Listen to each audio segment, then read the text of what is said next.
Hello everyone, ಎಲ್ಲರೂ ಕೂಡ ಹೇಗಿದ್ದೀರಾ? ಐ ಹೋಪ್ ಎಲ್ಲರೂ ಕೂಡ ಚೆನ್ನಾಗಿದ್ದೀರಾ ಅಂತ ನಾನು ಅಂದ್ಕೊಳ್ತೀನಿ. ಸೊ ಇವತ್ತಿನ ವಿಡಿಯೋ ಏನರ ಬಗ್ಗೆ ಇದೆ ಅಂತ ಅಂದರೆ, ನಿಮ್ಮ ಬಳಿ ಏನಾದರೂ ಇದೊಂದು ಕಾರ್ಡ್ ಇತ್ತು ಅಂತಂದರೆ ನೀವು ಪ್ರತಿ ತಿಂಗಳು ಕೂಡ 6,000 ರೂಪಾಯಿಗಳನ್ನು ಸರ್ಕಾರದಿಂದ ಪಡೆದುಕೊಳ್ಬಹುದಾಗಿ ಇರುತ್ತೆ. ಆದಷ್ಟು ಜನರ ಮನೆಯಲ್ಲಿ ಈ ಒಂದು ಕಾರ್ಡ್ ಅನ್ನೋವಂಥದ್ದು ಇರುತ್ತೆ. ಆದರೆ ಈ ಕಾರ್ಡನ್ನು ಈ ರೀತಿ ಬೆಳೆಸಿದ್ರೆ ನಮಗೆ ಈ ಥರ ಪ್ರತಿ ತಿಂಗಳು ಕೂಡ 6,000 ರೂಪಾಯಿ ಸಿಗುತ್ತೆ ಅನ್ನೋವಂಥದ್ದು ಎಷ್ಟೊಂದು ಜನರಿಗೆ ಗೊತ್ತಿರೋದಿಲ್ಲ. ಮತ್ತು ನಿಮಗೆ 18 ವರ್ಷ ಆಗಿತ್ತು ಅಂತಂದರೆ ನೀವು ಈ ಒಂದು ಯೋಜನೆಯ ಅಡಿಯಲ್ಲಿ ಈ ಒಂದು ಹಣವನ್ನು ಪಡ್ಕೊಳ್ಳೋದಕ್ಕೆ ಅರ್ಜಿಯನ್ನು ಹಾಕಬಹುದಾಗಿ ಇರುತ್ತೆ. ಅದು ಯಾವ ಕಾರ್ಡ್ ಅನ್ನೋವಂಥದ್ದು ಕೂಡ ತಿಳಿಸ್ಕೊಡ್ತೀನಿ. ಅದೇ ರೀತಿಯಾಗಿ ಗೃಹಲಕ್ಷ್ಮಿಯ ಒಂದು 13 ಮತ್ತು 14ನೆಯ ಕಂತಿನ ಹಣ ಎನ್ನುವಂಥದ್ದು ಇನ್ನೂ ಒಂದಷ್ಟು ಜನರಿಗೆ ಪೆಂಡಿಂಗಲ್ಲಿ ಇದೆ. ಸೊ ಅವ್ರಿಗೂ ಕೂಡ ಯಾವಾಗ ಬರುತ್ತೆ ಅಂತ ಹೇಳ್ತೀನಿ. ಮತ್ತು 15ನೆಯ ಕಂತಿನ ಒಂದು ಹಣ ಅನ್ನುವಂಥದ್ದು ಯಾವಾಗ ಬರುತ್ತೆ ಅನ್ನೋವಂಥದ್ದು ಕೂಡ ಇದೇ ಒಂದು ವಿಡಿಯೋದೊಳಗಡೆ ಹೇಳ್ತೀನಿ. ಹಾಗಾಗಿ ಎಲ್ಲೂ ಕೂಡ ಸ್ಕಿಪ್ ಮಾಡ್ದಲೇ ಈ ಒಂದು ವಿಡಿಯೋನ ನೋಡಿ ಅಂತ ಹೇಳ್ತೀನಿ. ಅದಕ್ಕೂ ಮುಂಚೆ ನೀವೇನಾದರೂ ನನ್ನ ಚಾನಲ್ಗೆ ಇನ್ನೂ ಸಬ್ಸ್ಕ್ರೈಬ್ ಮಾಡ್ಕೊಳ್ದಲೇ ವಿಡಿಯೋನ ನೋಡ್ತಾ ಇದ್ದೀರಾ ಅಂತ ಅಂದರೆ ದಯವಿಟ್ಟು ನನ್ನ ಚಾನಲ್ಗೆ ಸಬ್ಸ್ಕ್ರೈಬ್ ಮಾಡ್ಕೊಳ್ಳಿ.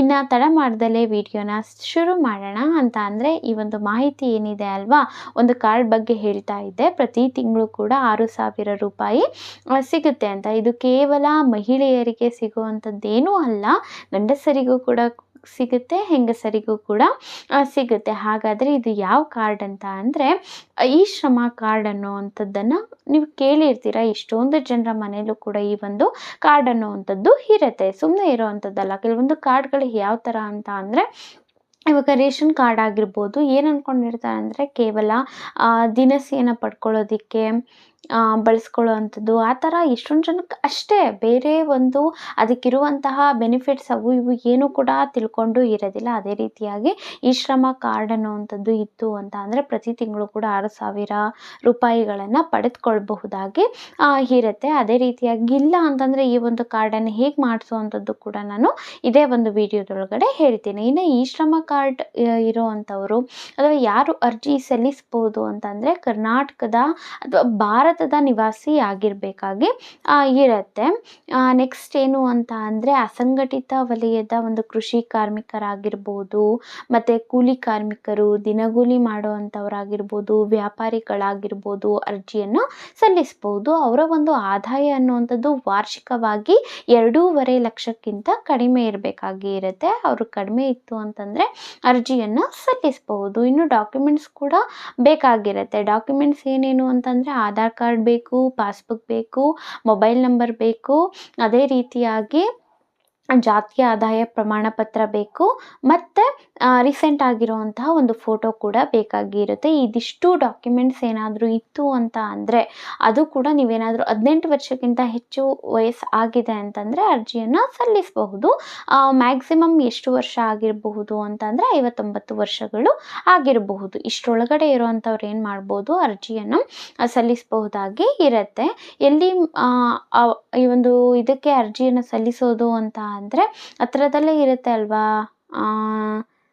ಸೈಬರ್ ಸೆಂಟರ್ಗಳು ಏನಿರ್ತವೆ, ಅಲ್ಲಿಗೆ ಹೋಗ್ಬಿಟ್ಟು ನೀವು ಕೇಳ್ಬೋದು ಈ ಶ್ರಮ ಕಾರ್ಡ್ ಅನ್ನುವಂಥದ್ದು ಮಾಡಿಸ್ಬೇಕು ಅಂತ. ಅವಾಗ ಏನು ಮಾಡ್ಬೋದು ಅಂತ ಅಂದರೆ, ಅವರು ನಿಮ್ಮದು ಎಲಿಜಿಬಲ್ ಇದ್ದೀರಾ ಅಂತ ಅಂದರೆ ಅವರು ಅಪ್ಲೈ ಮಾಡ್ತಾರೆ. ಏನೂ ಅಷ್ಟೊಂದು ಫೀಸ್ ಏನಿರೋದಿಲ್ಲ, ಒಂದು ಅಪ್ಲಿಕೇಶನ್ ಫೀ ಮಾತ್ರ ಇರುತ್ತೆ. ಕಡಿಮೆ ದುಡ್ಡಿನಲ್ಲಿ ಏನು ಅರ್ಜಿಯನ್ನು ಹಾಕಲಾಗುತ್ತೆ. ಇದಿಷ್ಟು ಆಗಿತ್ತು ಈ ಶ್ರಮ ಕಾರ್ಡ್.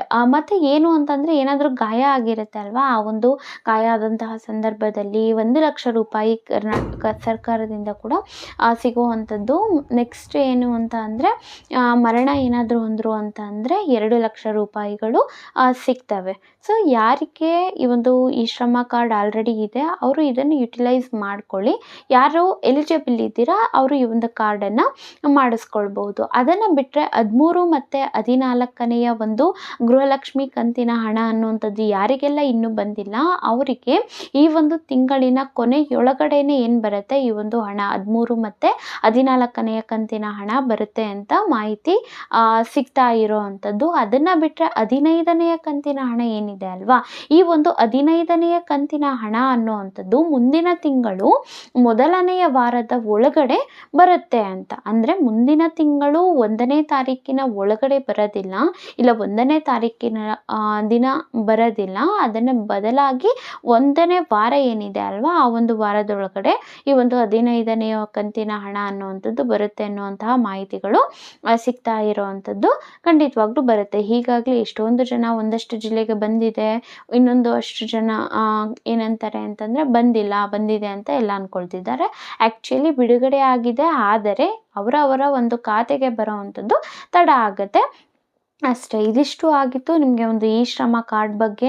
ಮತ್ತು ಗೃಹಲಕ್ಷ್ಮಿ ಹಣ 13, 14ನೇ ಕಂತು, ಅದೇ ರೀತಿಯಾಗಿ 15ನೆಯ ಕಂತಿನ ಹಣದ ಬಗ್ಗೆ ಇದಿಷ್ಟು ಮಾಹಿತಿಗಳು ಆಗಿದ್ದು. ಇದೇ ಚಾನಲ್ ಒಳಗಡೆ ಅಂದರೆ ನನ್ನ ಚಾನಲ್ ಒಳಗಡೆ ನಾನು ಇದೇ ವಿಷಯಕ್ಕೆ ಸಂಬಂಧಪಟ್ಟಂತಹ ಅನೇಕ ವೀಡಿಯೋಸನ್ನು ಅಪ್ಲೋಡ್ ಮಾಡ್ತಾ ಇರ್ತೀನಿ. ಬೇರೆ ಬೇರೆ ಇನ್ಫಾರ್ಮೇಟಿವ್ ವೀಡಿಯೋಸ್ ಕೂಡ ಅಪ್ಲೋಡ್ ಮಾಡ್ತಾ ಇರ್ತೀನಿ. ಅದಕ್ಕೆ ನೀವೇನು ಮಾಡಬೇಕು ಅಂತ ಅಂದರೆ ನನ್ನ ಚಾನಲ್ನ ಸಬ್ಸ್ಕ್ರೈಬ್ ಮಾಡ್ಕೊಳ್ಬೇಕು. ಸೊ ದಟ್ ನಾನು ಮಾಡುವಂತಹ ವಿಡಿಯೋಸ್ ನೋಟಿಫಿಕೇಷನ್ ನಿಮಗೆ ಬರುತ್ತೆ. ಬೆಲ್ಲೈಕನನ್ನು ಪ್ರೆಸ್ ಮಾಡಿದರೆ ನೋಟಿಫಿಕೇಷನ್ ಬರುತ್ತಲ್ವ, ಆವಾಗ ನನ್ನ ವೀಡಿಯೋಸನ್ನು ನೋಡಬಹುದು. ಮತ್ತು ಒಂದು ಲೈಕ್ ಕೊಟ್ಟು ಸಪೋರ್ಟ್ ಮಾಡಿ ಅಂತ ಹೇಳ್ತಾ ವಿಡಿಯೋನ ಎಂಡ್ ಮಾಡ್ತಾ ಇದ್ದೀನಿ. Thank you.